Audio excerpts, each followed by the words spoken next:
Okay. Welcome everyone. This is a great turnout. We have this group in the audience. We also have 21 folks online that are going to be watching virtually. And my name is Jeff Arango. I'm the Director of Planning and Framework, and we're fortunate to have the opportunity to work with the city and with the community on the comprehensive plan update. We do have some experience working in the community recently on the Development Regulations Phase 2 project, and nice to see many familiar faces here.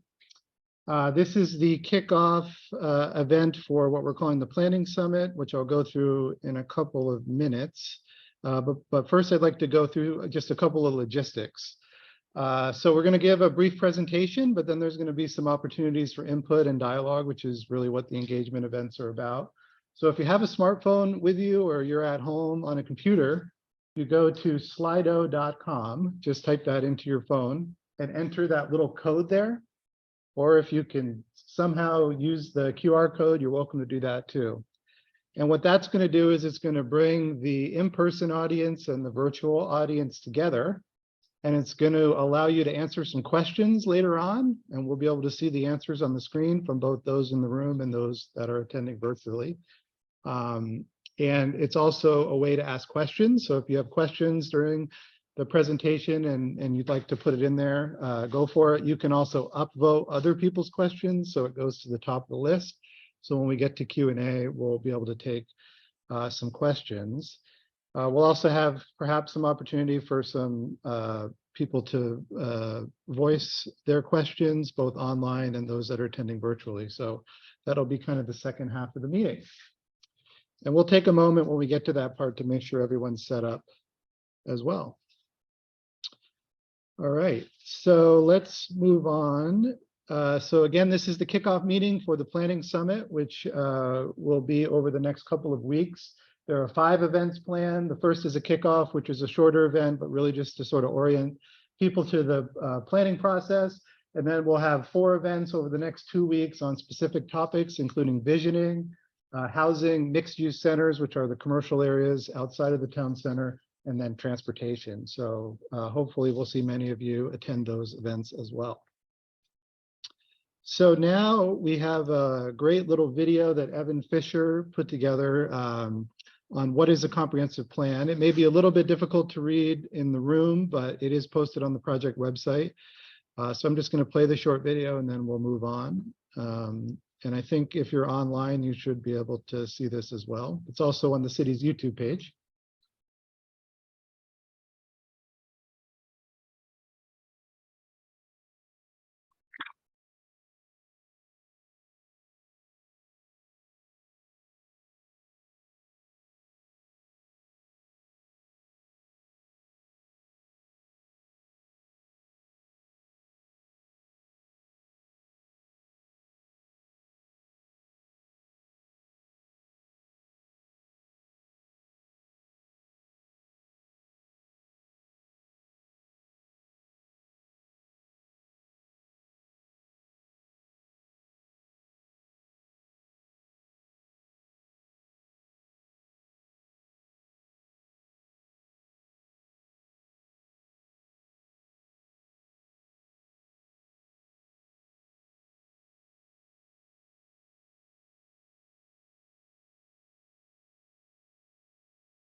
Okay. So that video is online. I'd encourage you to check it out. I will also just briefly summarize. So it goes through what a comprehensive plan is. It's basically the citywide plan for the entire city, touches on a number of different elements, which I'll go through in a moment. This update in particular is called a periodic update. So it's required to be done every 10 years, and it's a more rigorous process. There is a greater level of coordination with the county and regional governments. It has to be certified by the Puget Sound Regional Council. So it's a major effort. And a big part of that will be the engagement process and opportunities to hear from the community, which I'll go through in more detail as I move through the presentation. So thank you, Evan. Great video. All right. So this just briefly is the project flow chart. We showed this at the Planning Commission and City Council meeting a couple of weeks ago. And so the beginning phase is what's called existing conditions and plan audit. So you kind of go through the existing plan to see whether it's meeting any new state laws or whether there's any gaps in sort of the requirements. On November 17th, we're going to be presenting to the Planning Commission the results of what's called the periodic update checklist, which is something that the state puts out and goes through all of the regulatory requirements. There's some initial engagement, which is part of this event, including the planning summit, and then we're going to be having a workshop with the council coming up in December on visioning specifically. Once we move through the existing conditions and audit phase, we then start to develop land use scenarios. So these are different ways to kind of look at the potential future of the city and where you want to accommodate growth. So it could be looking at specific zoning districts or parts of the city, considering land use changes, analyzing kind of what that looks like, communicating that to the public, and then getting feedback and refinement before we work with the Planning Commission and the City Council ultimately to kind of select a preferred direction for the city. We'll then be creating the draft plan, which will be put out for public comment. There'll be an open house. There'll be several meetings with the Planning Commission and the City Council and opportunities for input from the community on that. And then there's the final plan and legislative review process, which is sort of the more formal public hearings and adoption, which is scheduled to be complete by the end of 2024. And then finally, there's a requirement for your plan and your development regulations to be in alignment. So there's also some resources to make some further updates to the development code, depending on what is chosen in the preferred land use plan. So this is the project timeline, again, starting from now, going through the end of 2024. I'll just hit some highlights. So the existing conditions phase will be wrapped up towards the end of the year. We had our joint meeting with the City Council and the Planning Commission recently.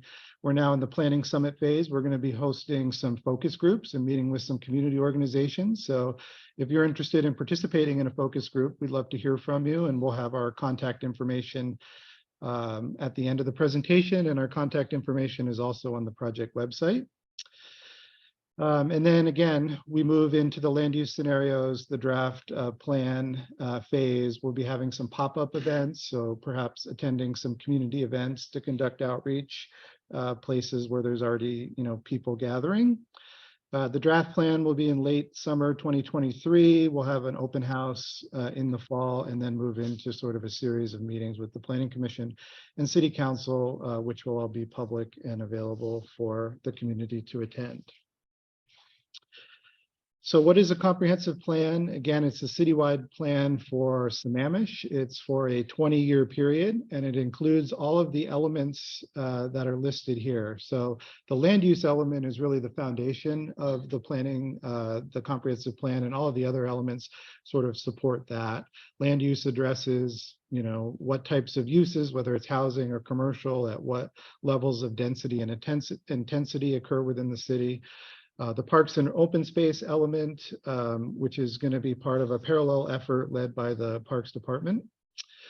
Housing, a very important topic within the region, and there's a housing action plan currently in process in the city that will feed into the work that we'll be doing. Transportation, infrastructure, including capital facilities and utilities, environment and conservation, which is an existing element.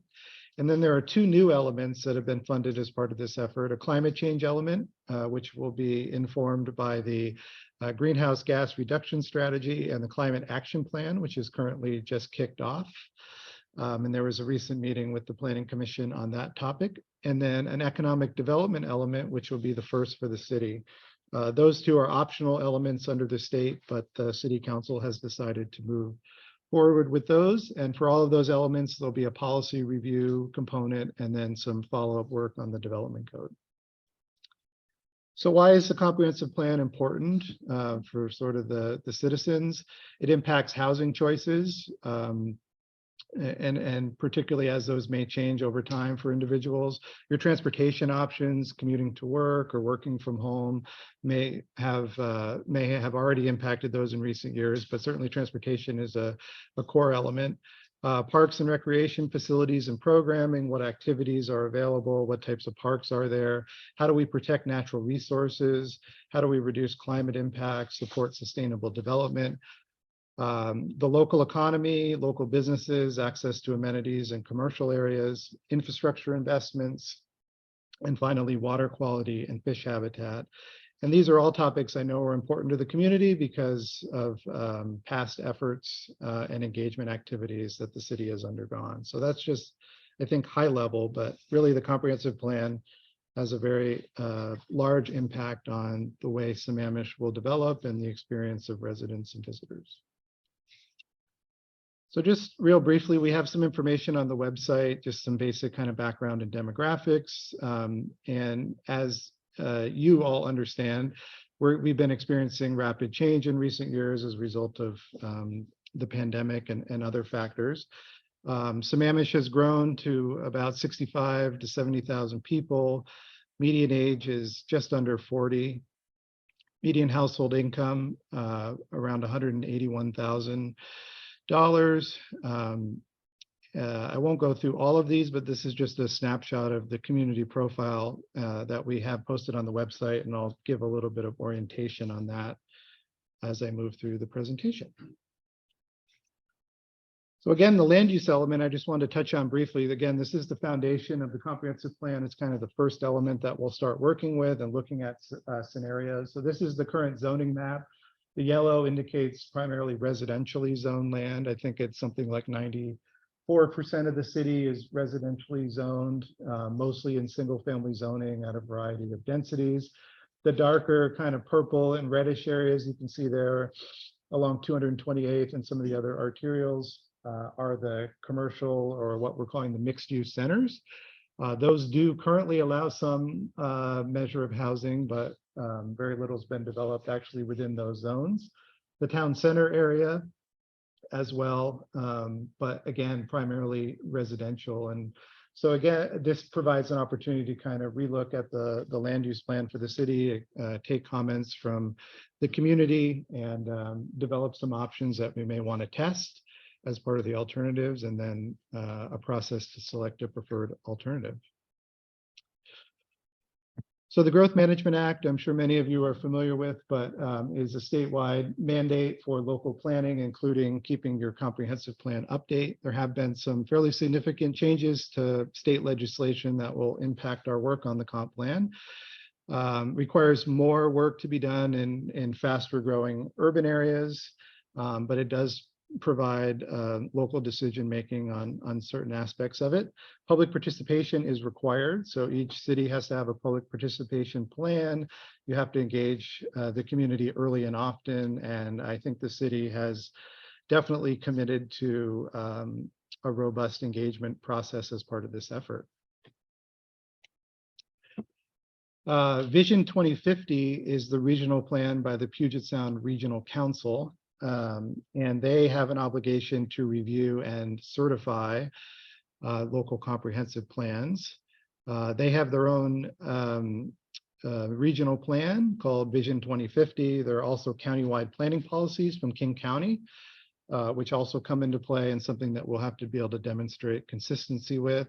Sammamish is in what's called the cities and towns category, and those are transit served communities with smaller downtowns and local centers. So the growth targets and allocation of those differ by these sort of class of communities within the regional planning structure. And within King County, 5% of population growth and 3% of job growth will be distributed to 19 cities and towns in those categories. Just wanted to touch briefly on some of the new legislation. There's a planning commission meeting later after this meeting that will have more information on this. So those of you looking for a deeper dive, I'd encourage you to stick around for that. House Bill 1241 changes the period for comprehensive plan periodic updates from 8 years to 10 years, which is a relatively minor change. But I think the bigger piece of that legislation is that cities are going to be required to submit an implementation progress report after 5 years from adoption, which will detail sort of how things are playing out in terms of development and change in the city compared to what the assumptions were in the comprehensive plan. Certainly there are factors outside of the city's control, but this would be, again, focused on those things that the city has an influence on. House Bill 1220 is really focused on housing. It changes the goal of the Growth Management Act relative to housing from encourage affordable housing to plan for and provide housing for all economic segments, including addressing what's called middle housing, just sort of housing that's kind of in between single family homes and larger apartment buildings. So that's definitely a major change for the landscape of planning for housing. And then Senate Bill 5818 authorizes federally recognized tribes to voluntarily participate, in a county or regional planning process. And so we are planning to reach out and engage the tribes in the process. And we've been doing so for some of the other communities that we are currently working with as well. So the public participation program is available in its complete document on the project website. Some of the activities will again include the Planning Summit series, including Slido responses, which will provide summaries of following the events. We'll be having focus groups. We'll be relying fairly heavily on the Planning Commission to provide a public setting for us to present information, have dialogue with the commission, and allow for public comment. So there'll be quite a number of meetings with the Planning Commission, and those will be available in person and virtually, which is great. Meetings with the City Council, where again, there will be opportunities for public input, pop-up events starting in the spring of 2023, and then open house as we start to move into the draft plan phase to allow for feedback and refinement before adoption. So again, opportunities for input. There'll be at each of the 5 Planning Summit events, there'll be opportunities for input. There'll be feedback at the focus groups. We do have some resources to do some surveys. Should the need arise. We understand that the city's been doing a lot of surveys, and so we want to be cautious with people's time, but we do have some resources there if needed. Allowances for public comment. Hopefully we'll see many people at the pop-up events that we'll be doing next year, and then we'll have ways to comment on the draft plan and provide that feedback to us, which will be incorporated into the final plan. So this is, I think, a good question to answer. How will input affect the comprehensive plan, right? You're all taking time out of your evenings to come here and hear us give a presentation and provide input. You know, what are we going to do with it, right? And I think this is really important and certainly important for us in our work. And that is to communicate that the updated plan will ultimately reflect community priorities. Not that everyone maybe has the same priority, but that we will sort it out through this process. We will be working to refine the community vision statement, which will be one of our next steps, subject of a planning summit meeting next week, and then a meeting with the council later on. We have opportunities for input and feedback on the goals and policies, which kind of form the foundation for each of the element. We'll be asking for input on priorities for implementation, which I do see the plan moving forward with more guidance and more information on that, how it actually is going to be implemented. And then the only limitation on that is, we do have, as I presented on the other slides, a lot of state and regional requirements that we have to comply with. So we do have to be mindful of that. But with that said, there's lots of opportunities for local input and decision-making on these topics. So just real briefly, we have a website, Envision Sammamish 2044. You can sign up to receive updates. I know many people have been signing up because I continue to get emails about it, which is great. There's some background information on there, including demographics and other information through a tool we use called My Sidewalk. We have some background documents on there, and we'll continue to post documents and deliverables as they become available during the project. So I'd encourage you to visit the site We do have our contact information on there, so if you have a question or concern, feel free to reach out.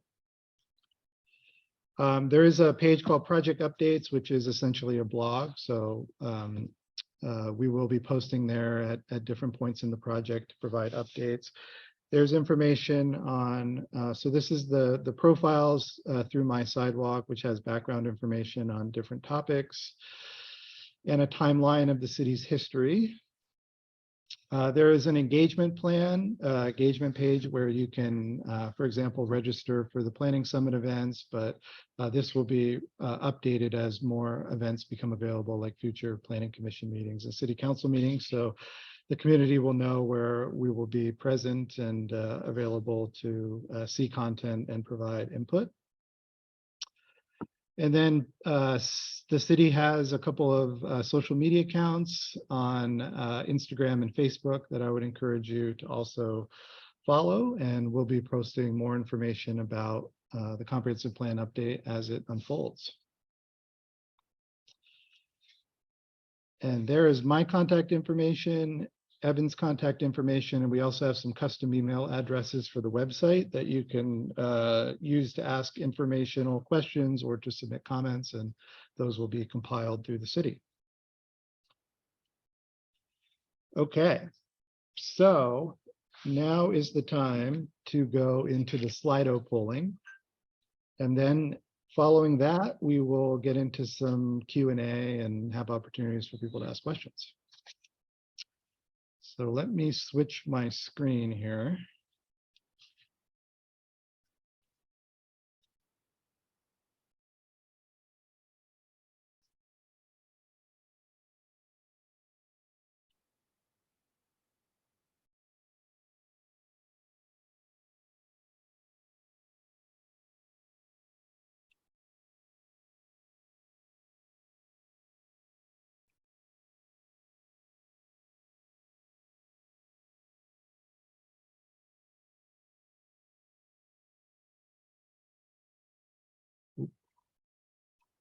Okay, one sec here. People are already asking questions, which we'll go back to.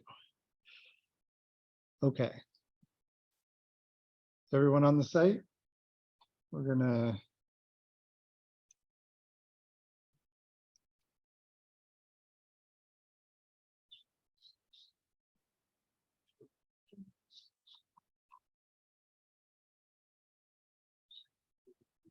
So to go to polls,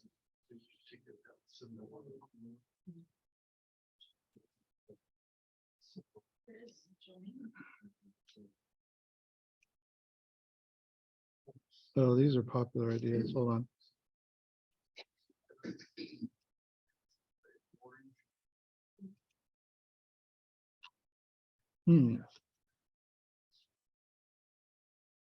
Oh, I see. There you go. Sorry. Okay. I have not used the quiz feature before, but I think this is saying that these people are participating in it.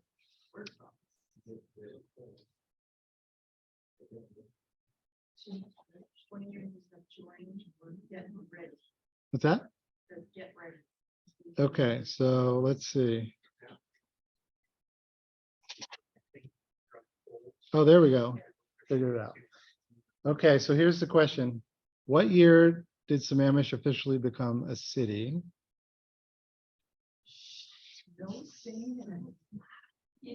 Don't use the internet on your phone. I couldn't even tell you the day. A snack from the snack table. All right.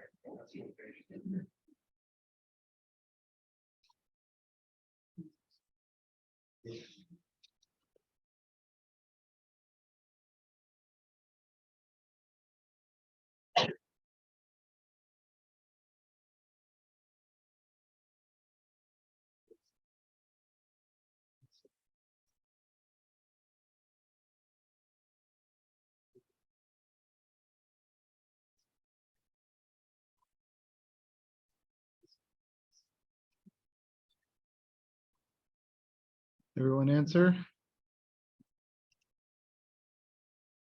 All right. We're going to go to the second quiz.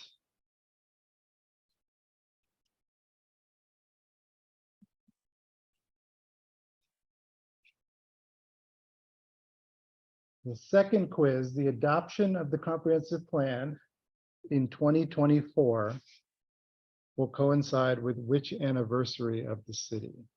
If you got number one right, you probably will get this one right.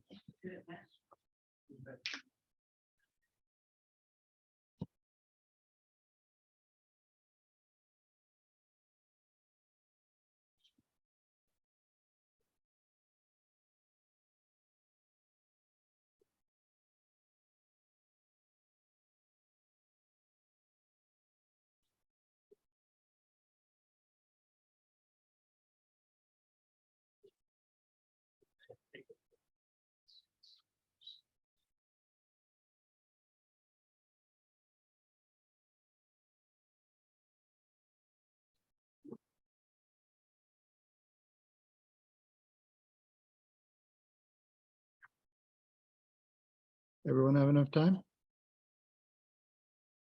Okay.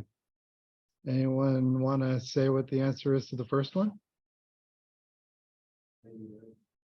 Yep, 99.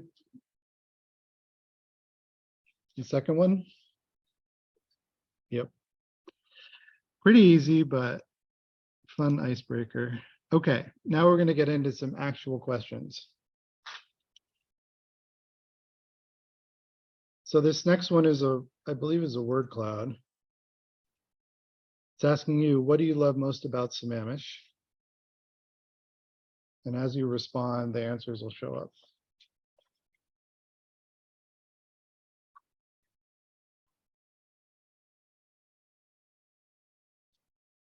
The bigger words are those that have been repeated. You can put in multiple answers if you'd like.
Okay, looks like in the upper left-hand corner, it tells me who's typing. So two more people are typing, and then we'll probably cut it off after that. Okay. We'll move on to the next one in a moment, but just again, the darker green, bigger words are the ones that were repeated. So the top answers were trees, parks and trails, community, quiet, wildlife, natural beauty, safety, green space. And it didn't change there. Yeah. So thank you for participating. We're going to go to the next one.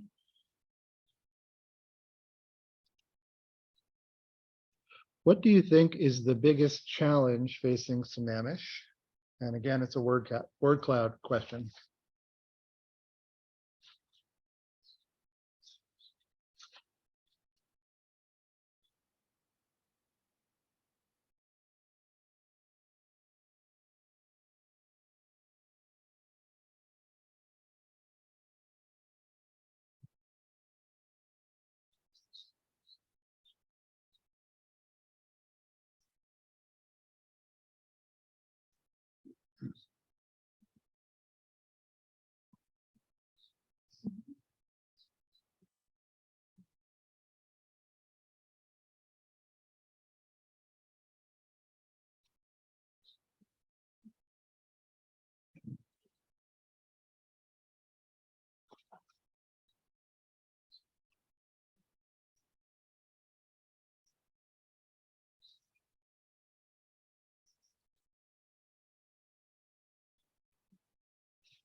Okay, we'll give it just another 30 seconds or so.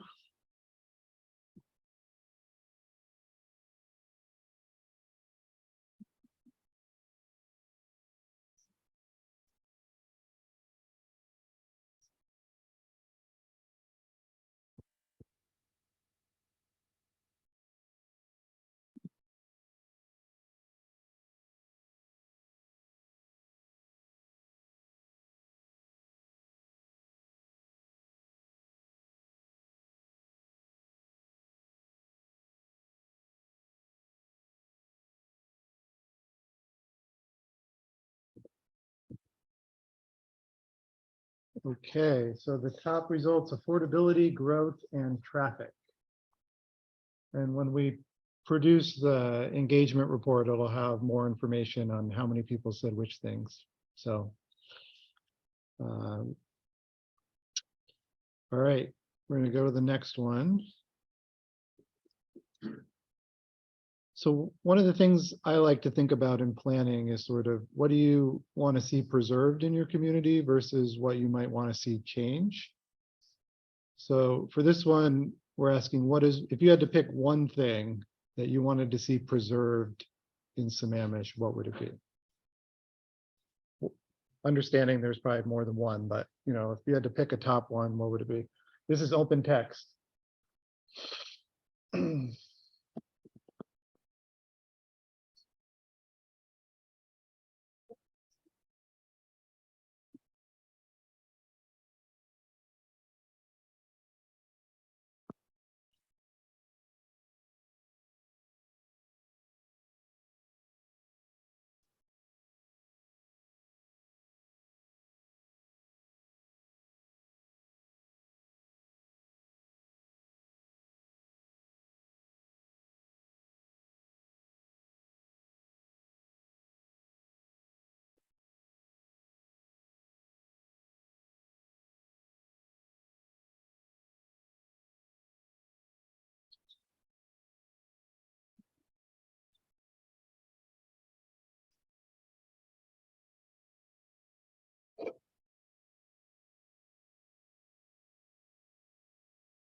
Yeah, we'll just give 10 seconds or so. So again, we'll have a full list in the engagement summary, but for those that could see the screen, there's a lot of overlap. I mean, a lot of connection to trees and natural features, parks, small town feel, friendly culture. Definitely see a lot of similar responses, which is great. All right, so now we are going to do the flip side. What's one thing you'd like to change? You have a magic wand. In 2044, you can change this one thing. What is it?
I would say the responses seem more diverse in this question, but definitely some similarities. Lots of comments on transportation, housing,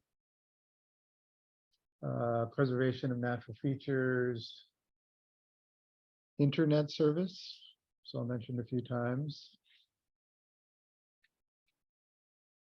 So again, in the summary, you'll be able to read all of these in their entirety.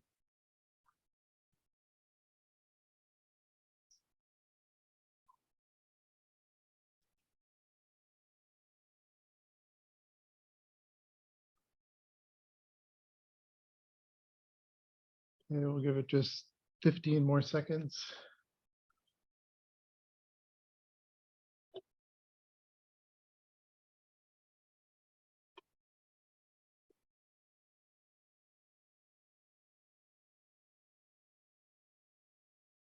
Okay, we're going to cut it off.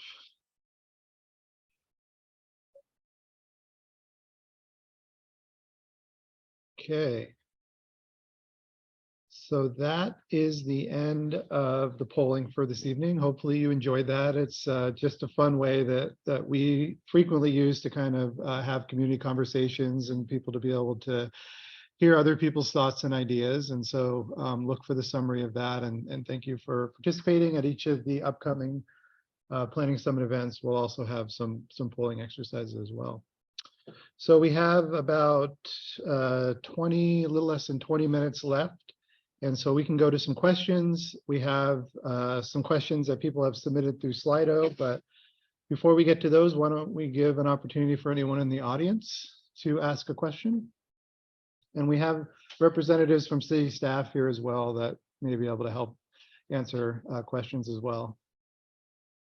Yes, sir. In the zoning map, you showed that the majority is residential places, but you didn't tell us how much open space there exists for development. Oh, how much space has been identified as having potential for redevelopment? Yes, either for housing or commercial or whatever. Yeah, so that was produced as part of what's called the Buildable Lands Report that the King County puts together. We do have that data, and we will be summarizing that in the existing conditions report. I don't have it in front of me tonight, but that will be something that we will be providing, and is something that we're looking at. So good question. Apologies, don't have it in front of me, but we do have that data available. Yes, Mary. Just on the process, I think the first comp plan was 2003. And then when they did the 2012 to 2015 one, it's been updated a little bit. I think they just didn't even start with the original one. They kind of like started with new and are planning on starting with the current comp plan as a basis. Yeah, good question. So for those of you online that may not have been able to hear, the question was, will we be sort of starting from scratch in this update, or will we be building from the current plan? And I would say it's a little bit of a mix. So we'll definitely be starting with the existing goals and policies that are contained in volume 1, and sort of doing a review of those and a modification potentially of those. And then volume 2 for each element is sort of the more technical background information. And most of that will be updated as part of the effort because a lot of the information has changed. So we'll also be kind of designing a new template and look and feel for the document, as well as creating an online version of the plan. So it will be different stylistically, but there will likely be some of the same policy language that exists today.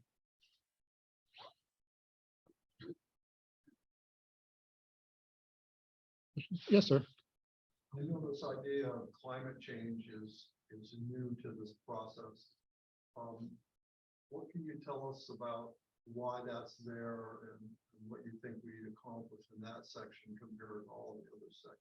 Yeah, so there was a failed effort recently at the state level to actually require a climate change element. So that did not go through, but the city received a grant through the state to do what's called a greenhouse gas reduction strategy. So basically looking at what are the climate impacts generated within the city. So primarily, there are different topics, but primarily transportation and buildings are two of the big ones. And so that process has just begun under the grant work. And then the next phase will be to develop the actual climate action plan, which is locally funded. And then parts of that will be used to create the actual climate change element. So I think the idea is that by understanding what the impacts are and thinking about it holistically as part of the comprehensive plan, we may be able to, the goal would be to develop strategies that could reduce the community's impacts on climate change and particularly greenhouse gas emissions. What else? Sure. So one of the attractive features of Sammamish is the school system. Yeah. Okay?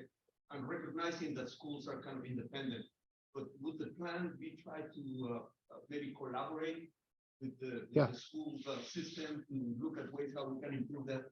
Yeah, absolutely. So that'll happen in a couple different ways. We recently were contacted, I believe, by school district employees or officials.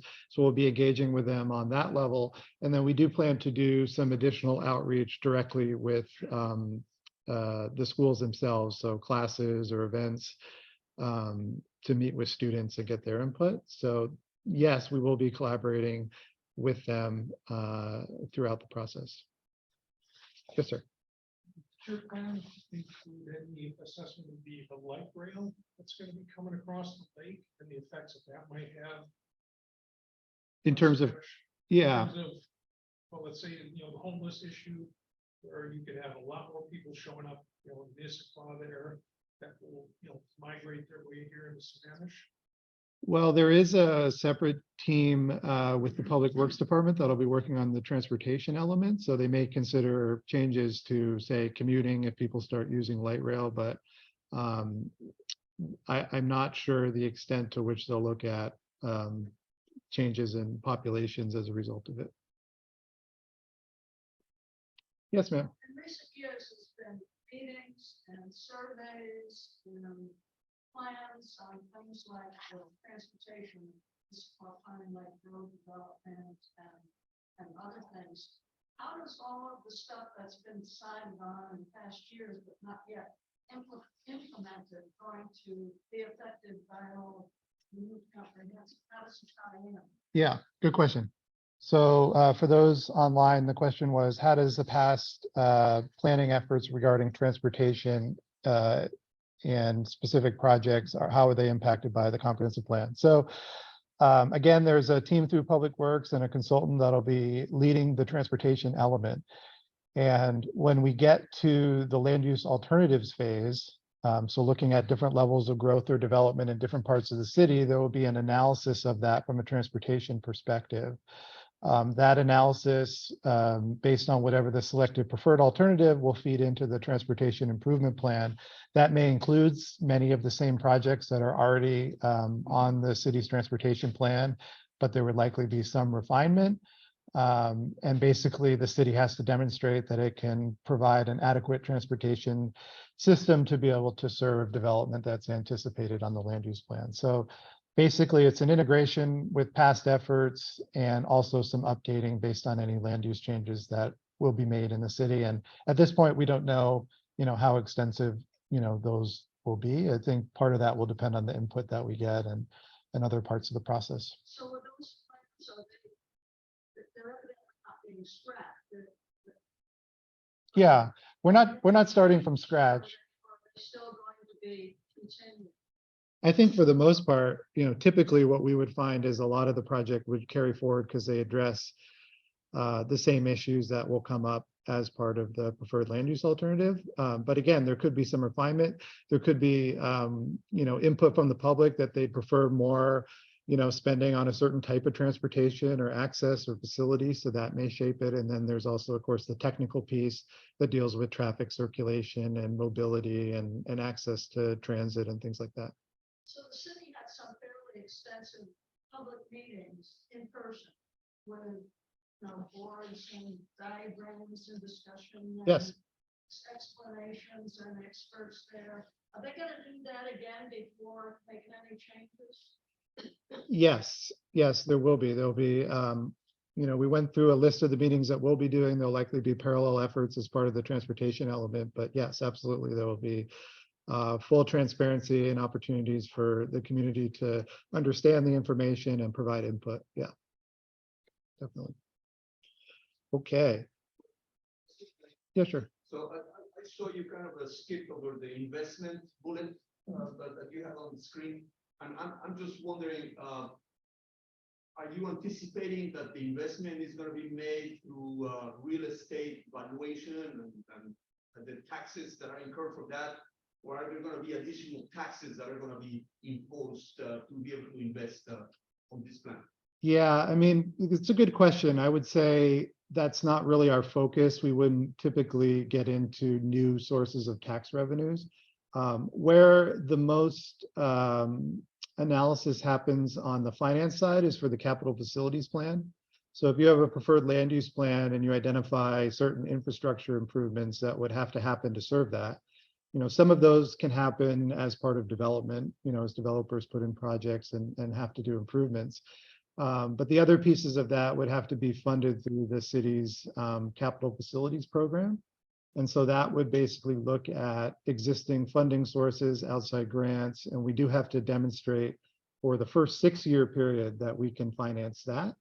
And then for the next balance of the 20-year plan, we can be a little bit more general. So that is we have a consultant on the team specifically to do that work because she specializes in it. But we certainly wouldn't get into recommending new taxes if there is a windfall, a gap. That could be a conversation that we might have with the city council and the planning commission, but certainly wouldn't be a core part of our plan to recommend new taxes or anything like that. Yes, sir.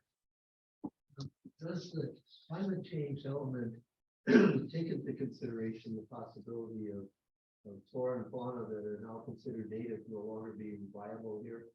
So that you shouldn't have a rigid native plant or native animal category? That is a good question. The question was, will the climate change element consider certain flora or fauna that are appropriate or less appropriate in the city? Was that the question? Yeah. That's a question that I cannot answer specifically. I could check with our sub-consultant as to whether that will specifically be factored in. Kelly. Yeah. Elements, Kelly Elite, Deputy Director. And so the resiliency is a big part of that. And that's something that we're seeing in strategies moving forward as we implement the climate action plan. But I agree, climate change does have an effect on us today, and we need to plan for that and for the future. So that one we will write down specifically to make sure that is reflected in implementation strategies. But I did want to know, it's just not climate change, it's also resilience. How do we plan move forward to, as we are having Question. Okay, so we can come back. I want to take a couple of questions that are online because there have been a few that have been posted. So I'll just take a couple first from the chat in the webinar. How will you handle builder influence in the project? And I think my response there would be that, the development community, the builder community is a stakeholder in the process. We did work with a great community advisory group for the Development Regulations Phase 2 project that included a number of citizens as well as representatives from the master builders. And I think through that process, we were able to get a lot of agreement on the changes that we made. And so, we're always of the mindset that it's an open process. Everyone is welcome to participate and we'll take their input and figure out the right balance of input and direction on the strategy.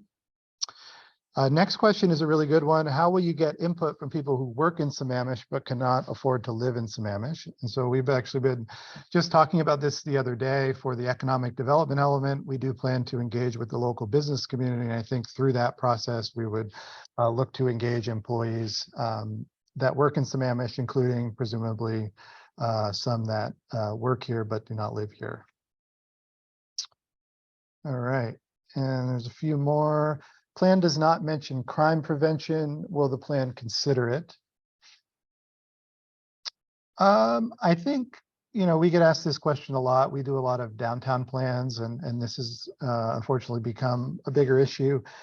It's certainly something that we can take input on, or we can take input on kind of any topic. The plan does get into things like capital facilities, which would be for things like public service and police and fire and things like that. But it's not necessarily meant to be a crime prevention plan. If that was of interest to the city, that would likely be done through a separate process. Will these sessions be posted on the YouTube channel? Yes. Is the plan costed and matched to project city budgets? Yes, I mean, the scope of work definitely is. And then, as I said just a little bit ago, the actual plan itself will have to match resources to implement capital facility plans. Someone asked who's represented on the Puget Sound Regional Council, and I think someone else answered the question, which is King, Pierce, Snohomish, and Kitsap County. SB 1220 specifically state that local community feelings about specific housing requirements do not matter. What is the purpose of this exercise? It does not, to my knowledge, state that. Certainly there are requirements that come with it, but it is not, I would say, overly prescriptive in terms of how communities meet that. There may be additional requirements from the county or regional governments that get more specific, but from working with many communities on housing right now, I think there's different approaches that different cities are looking at. And I think there is opportunity to find out or find what the right solution is for Sammamish. How will you combat misinformation in the community that distorts community input? You know, I think we just want to be open. We want to be transparent. We want to provide good information to the community so that everyone can engage. And I think that's kind of primarily our charge, and it's worked for us on similar projects. We want to build relationships in the community and trust, right? I mean, we're being trusted with putting together the plan for the community, which is a big responsibility and not one we take lightly. So we'll try to make sure everyone feels involved and heard in the process. Okay, so we have just a couple of minutes left. Is there any burning question from anyone in the crowd?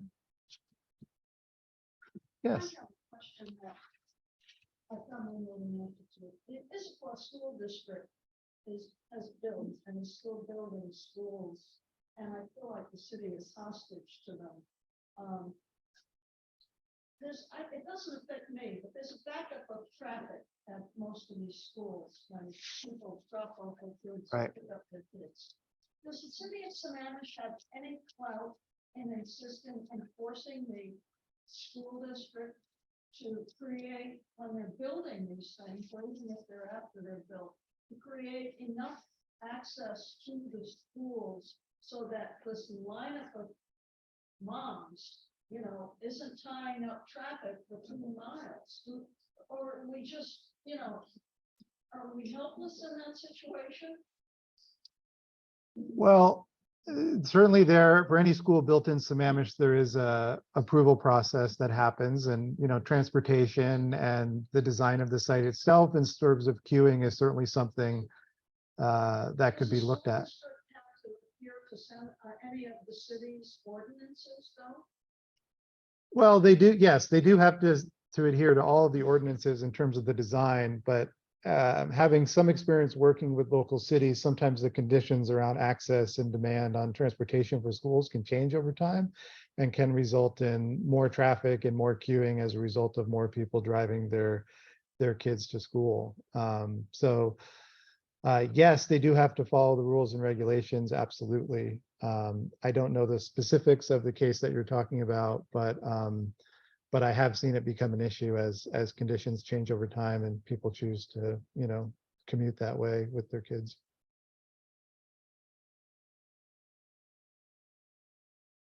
Okay. All right. We're just about out of time, so I want to thank everyone for attending. I really appreciate it. Thank you for all of you that joined online.